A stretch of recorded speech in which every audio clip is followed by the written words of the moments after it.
Hey, everyone. Welcome to this week's episode of DEI After 5. I am really excited about this week's show because this is a topic that you all have heard me talk about forever. And the guest today is someone that I met several years ago, have stayed connected with, have followed her journey, and it's just amazing to see all of the things that she is doing.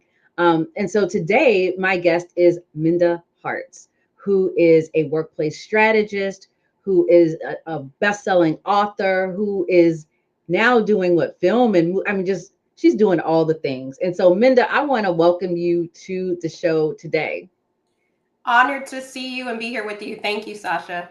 Yeah. So for folks who have probably been living under a rock and have no idea who you are, can you tell us a little bit about who you are and how you got into this work? Yes, I'm sure there are plenty of people who do not know, so I'm happy to share. As you said, Minda Harts. I started my career in the early 2000s inside of corporate America, and sometimes we're the only inside the workplace, and I just felt like I was working at the same place as my colleagues, but I wasn't experiencing the workplace the same. And so in 2015, I started this dinosaur thing called the blog. And I wrote a weekly memo about what it was like to be a woman of color in the workplace. And eventually that blog turned into career boot camps and books and films. And now I spend my days speaking at companies and organizations around how we communicate better and how we make the workplace work for everyone. That's the fast and furious version of it. Because I was like, wow, she really that was very succinct. No, it was wonderful. And what's interesting, so just in full transparency to the audience, I actually met Minda, I want to say it was like 2019, 2020, somewhere around there, where I was still working in corporate. And it was a Black History Month event that my company and a couple of other companies pulled together in Texas, and we were doing this event. And I remember prepping, and Minda, I don't even know if you remember this. I was in the process of thinking through, do I stay or do I go? Yeah. And I remember we were in an off room somewhere, and you said, do what your heart desires. And I was just like, okay, I'm going to sit with that. And I think it was not even 3 months later, I was like, I'm out. I'm going to do what my heart desires. And I've been doing, this and the work that I do ever since. So I truly appreciate, you taking time and having those conversations with us. And then we've chatted throughout, since then. But what made me reach out to you recently was, seeing your new book and thinking about, wow, the work that I do, I talk about psychological safety. I talk about creating these cultures of care, and the foundation, absolute foundation of all of that is respect and trust. And so you talk about these 7 trust languages. So can you tell us, kind of what are these 7 trust languages, and how did you determine that these were those things?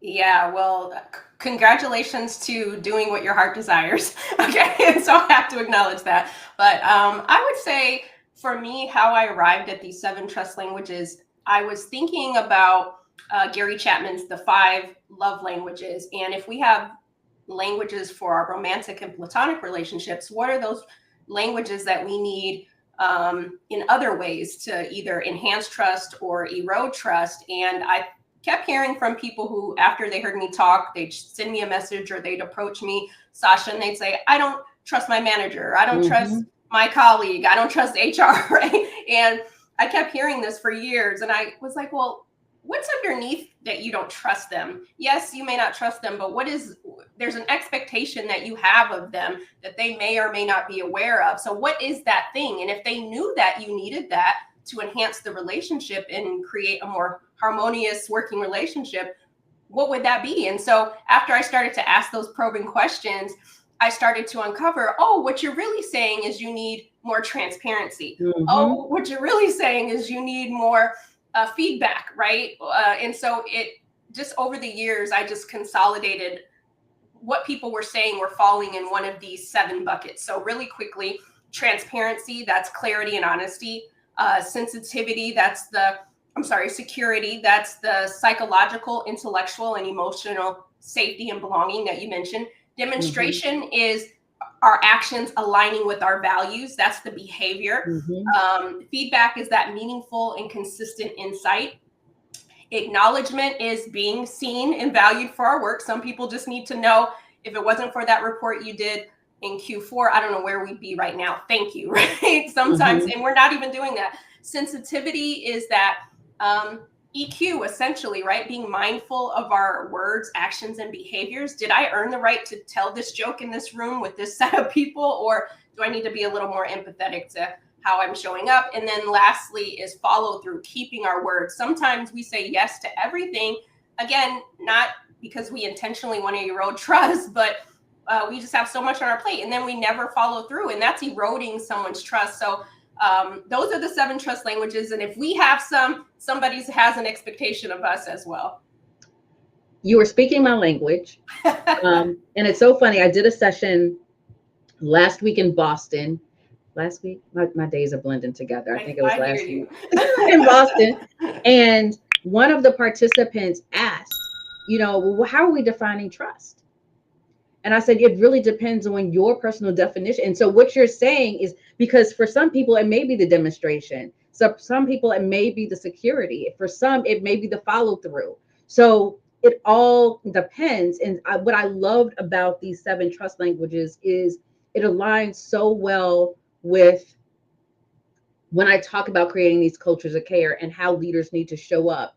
And, I talk about actions plus words, actions and words being in alignment consistently over time is how you build trust.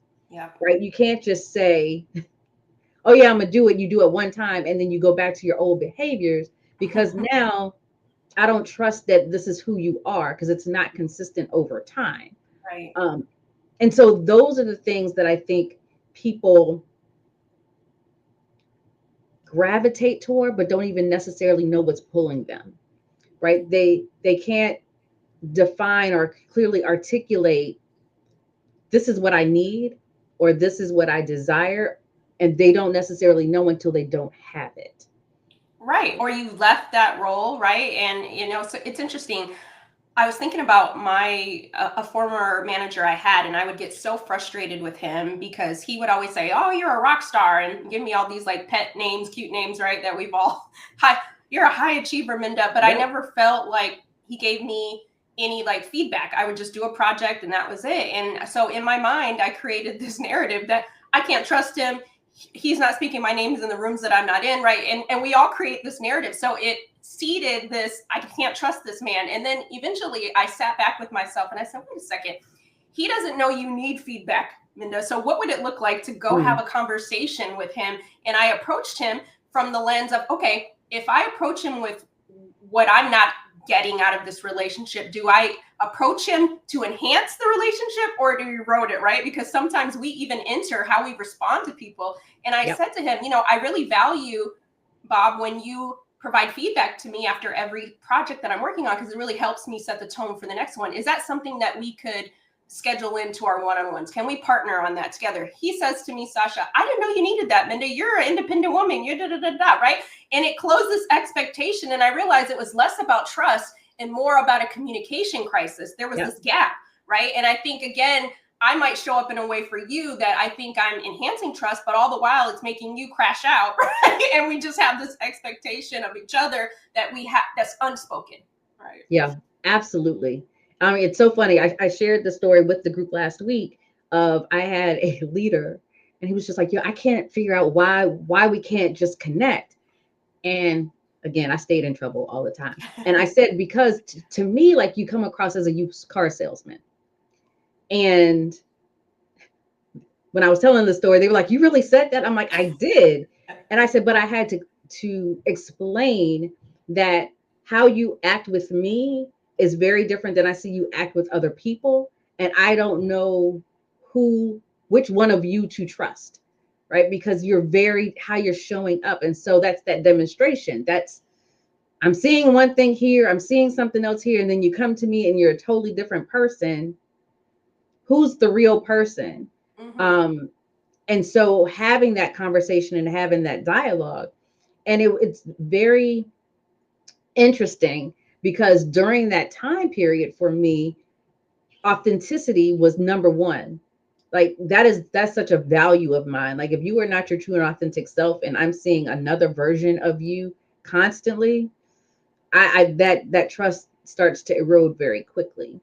Yeah. um and so, as I'm listening to you and I'm thinking about, we talk about this in the context of the workplace, but it's so much broader, right? Mm-hmm. It's so much broader, and I try not to talk about current issues, but it's just so much in our face because I think what we're starting to see right now is this erosion of trust, Mm-hmm. in individuals, in organizations, in institutions, all of that.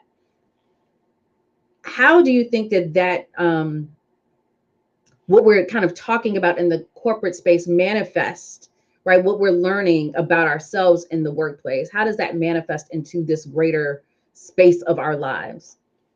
Yeah, that's a great question. And it's funny that you say that because I get a lot of messages from people who say, I picked this up for work, but I'm realizing that I actually am deficient in some of these areas at home, right? Like I don't keep my word with my kids, right? I'm not demonstrating what I say. And I think that these trust languages just helps us be better human beings, right? If, for example, since you didn't say it, but I'll say it, is, a lot of companies are no longer holding on to the commitments that they made around DEI.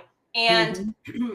in my opinion, it doesn't really matter what you might call it or what name you give it, but are we demonstrating that our values still align with our actions, right? And I tell Absolutely. people that because you could say DEI all day and nobody ever sees any movement. No, no policies or procedures have changed. No Yep. advancements of other groups, but the demonstration, right? And I think that's part of who we are.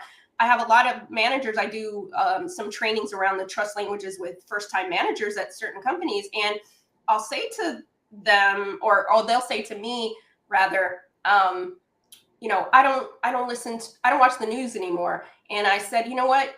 You don't get that option not to opt out because you have people on your team that are experiencing We're what's impacted. happening on the news. Yes. So you have to be sensitive, the language of sensitivity, because you don't want to say that joke, or you don't want to say, get on camera when there's a wildfire and I can barely, get internet connection. Like we have to realize that people are human first and colleagues second, right? And I think part of that, to your point, is we can no longer just silo who we are in different spaces, right? But if your company is not committed to a certain thing, you still get to do that in a micro way on your team. And so if that's in you, right? If that's who you want to be, if you want to make sure that everybody feels included, then you still get to do that. You don't need a mandate to be a good human being. And I think basically what we're talking about is trust begets trust, right? Yeah. Trust is a two-way street. And I think we can still have that mandate for ourselves inside and outside the workplace.